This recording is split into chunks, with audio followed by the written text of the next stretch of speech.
Bonjour, CMAC News démarre. 3 sujets sont en haut de l'écran dans cette édition. D'abord, Cameroun, Congo, un frein commun pour l'unité à l'invitation du président Paul Biya. Un contingent de l'armée congolaise participera à la fête nationale du Cameroun.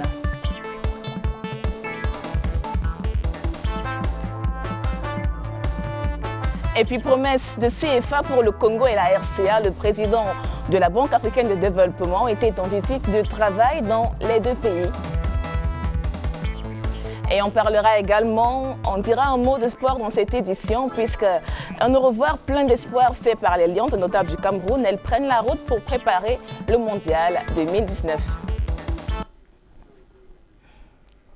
Vous regardez CMAC News, merci d'être sur CRTV News. Jour J-4 pour la fête nationale du Cameroun, ce sera le 20 mai prochain. Et cette année, des invités spéciaux rehausseront la grande parade militaire à Yaoundé. Le président Paul Biya a invité un contingent de 160 soldats de l'armée congolaise. Ils sont arrivés hier mercredi à l'aéroport international de Nsimalen. Et notre reporter Séverin Alégambélé, écoutons son reportage. 2 appareils de Air Congo pour accompagner les 160 soldats du contingent congolais invités à prendre part aux festivités de la fête de l'unité et principalement à la parade au boulevard du 20 mai. Le temps des formalités d'accueil en présence des autorités consulaires du Congo et les officiers de l'armée camerounaise. Quelques informations circulent sur la composition du contingent. Ce détachement est exclusivement composé des unités du groupement paracommando. Et il est habitué à ce genre d'exercice. Il a déjà défilé dans plusieurs pays, à l'instar de la Libye, du Maroc, du Bénin. Et l'année dernière, ce détachement était en Guinée équatoriale, où il a défilé dans le cadre de l'anniversaire de l'indépendance de ce pays. Pays frères et amis, le Congo envoie pour la 2e fois ses troupes au Cameroun pour le défilé du 20 mai. Au-delà de la participation au défilé, la présence du Congo à la 47e édition de la fête de l'unité témoigne du parfait état de relations diplomatiques entre les deux pays, dont les illustres chefs Paul Biya du Cameroun et Denis Sassou Nguesso du Congo partagent une vision commune sur de nombreux sujets. La présence de ces soldats congolais au Cameroun illustre bien la force des liens d'amitié entre les deux pays, d'autant plus que le Cameroun abrite une forte communauté congolaise. Cette communauté-là s'illustre principalement sur le marché des soins esthétiques, à telle enseigne qu'à Douala, tout marché Congo existe. Et Oswald Medong a fait un tour dans ce marché-là. Écoutons son reportage. Le bout d'une nation dans une ville. Le Congo à Douala vit à travers le marché Congo.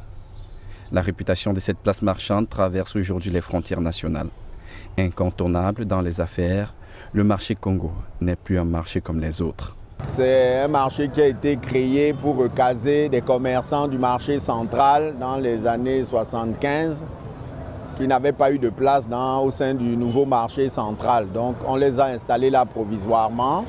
La preuve, c'est que les bâtiments ont toujours été en matériaux provisoires. La petite histoire du marché Congo, les natifs la maîtrisent mieux. Les lycées d'habitants, ils ont habité tout le autour de cette zone-là et ils vivaient là-bas. Des décennies après, le caractère cosmopolite du quartier New-Belmakia reste le même. Parmi les commerçants, diverses nationalités se côtoient au quotidien sur la place du célèbre marché. Mais tel un phénix, le marché Congo a toujours su renaître de ses cendres. Et la page des incendies devrait bientôt être tournée définitivement. C'est en tout cas la volonté de la communauté urbaine de Douala qui a entrepris de construire un marché en matériaux définitifs, doté d'une sécurité incendie. Cap à présent à Libreville au Gabon, la capitale gabonaise a accueilli Alassane Ouattara ce mercredi. Le président ivoirien rendait visite à son homologue gabonais Ali Bongo Ondimba pour s'enquérir de son état de santé et évoquer évidemment les axes de coopération Côte d'Ivoire-Gabon. Écoutons cette mouture de Willy Essomba. C'est dans le cadre d'une visite de travail et d'amitié qu'Alassane Ouattara a foulé le tarmac de l'aéroport Léomba à Libreville au Gabon ce mercredi. Après la visite du président togolais Faure Gnassingbé le 7 mai dernier, c'est au tour du président ivoirien de s'enquérir non seulement de l'état actuel de la coopération bilatérale entre l'Afrique de l'Ouest et l'Afrique centrale, mais aussi et surtout de l'état de santé du président gabonais Dali Bongo Ondimba. Ce voyage du président Ouattara intervient au moment où son homologue gabonais revient d'une longue période de convalescence après sa crise d'AVC survenue en octobre dernier. Une visite des plus opportunes tant il est vrai qu'Ali Bongo est de nouveau très actif. Le président gabonais a multiplié les rendez-vous diplomatiques ces derniers temps. Il a notamment reçu ce jeudi le doyen et le vice-doyen du corps diplomatique accrédité au Gabon et lundi dernier les ambassadeurs des États membres du Conseil de sécurité de l'ONU. À titre de rappel, la dernière visite d'Alassane Ouattara au Gabon remonte en août 2015 dans le cadre de la 4e édition du New York Forum.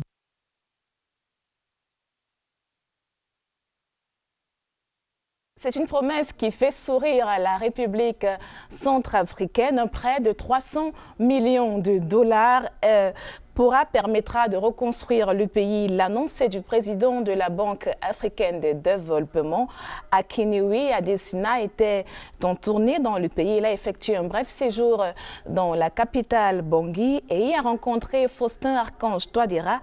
Et les deux hommes ont évoqué ensemble le programme national de développement. Et plus tôt dans la semaine, le patron de la BAD était également au Congo, à Brazzaville, pour évoquer les mêmes questions d'évaluation des projets d'infrastructure. Écoutons cette compilation de Benoît Bagoda.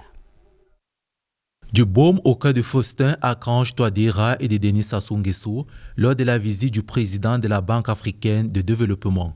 Le patron de la BAD, Akinwumi Adesina, a débuté sa visite samedi dernier au Congo-Brazzaville où il a eu un tête-à-tête avec le président Denis Sassou Nguesso. Au menu des échanges, la dette du Congo met sur tout le développement de l'énergie et des infrastructures. La BAD, par la voix de son président, mettra à la disposition du Congo 2 milliards de dollars qui serviront à financer des zones agro-industrielles. Dans le même sillage, la structure débloquera 278 millions de dollars pour supporter le secteur privé. Mais le décaissement de ces espèces sonnantes passe par un accord préalable entre le Congo et le Fonds monétaire international. Ce n'est pas des félicitations à l'égard de Sassou Nguesso pour la relance économique du pays que le président de la BAD a mis le cap sur Bangui. L'illustre hôte s'est également entretenu avec le chef de l'État, Faustin Archange Touadéra. Au centre des discussions, l'accompagnement de la République centrafricaine vers le développement. Pour joindre l'acte à la parole, 168 millions de dollars seront octroyés pour le développement des capacités humaines et la réalisation des infrastructures d'eau et d'énergie.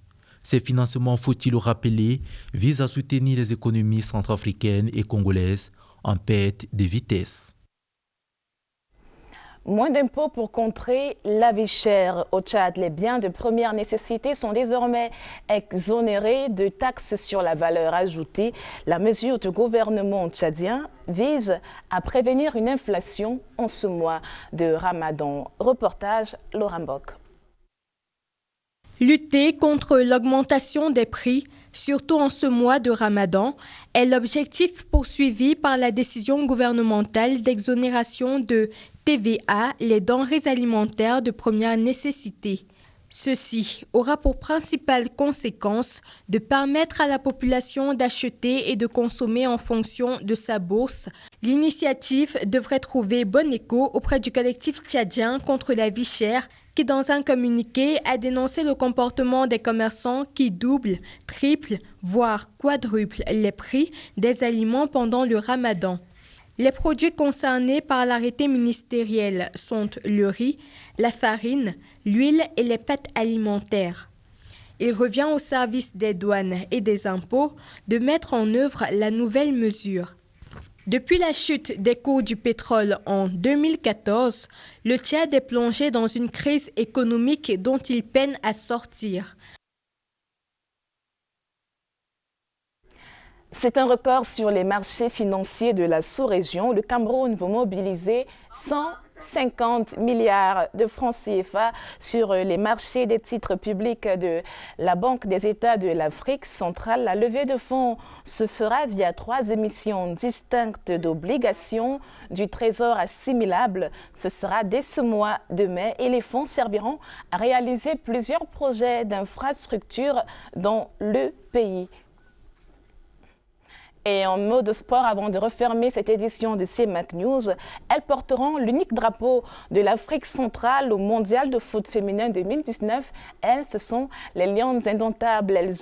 Hier, elles se sont envolées pour un stage d'acclimatation en Espagne.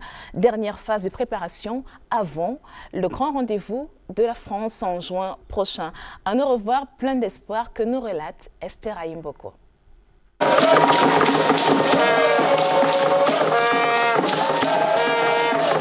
Parfaite symbiose entre les Lions indomptables et leurs supporters.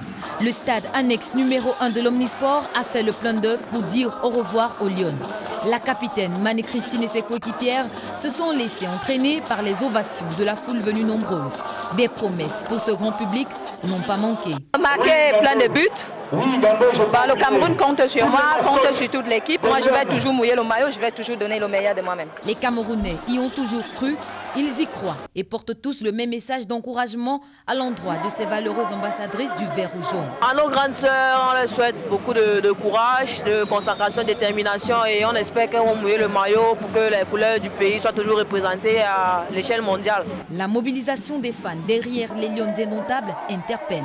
Les Lions vont bientôt disputer une compétition d'envergure. Elles en ont le plus grand besoin. Et pour la Coupe du Monde, ça a déjà commencé.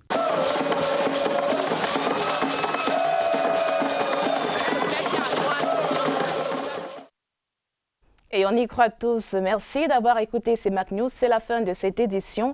Rendez-vous jeudi prochain dès 9h15 sur CRTV News.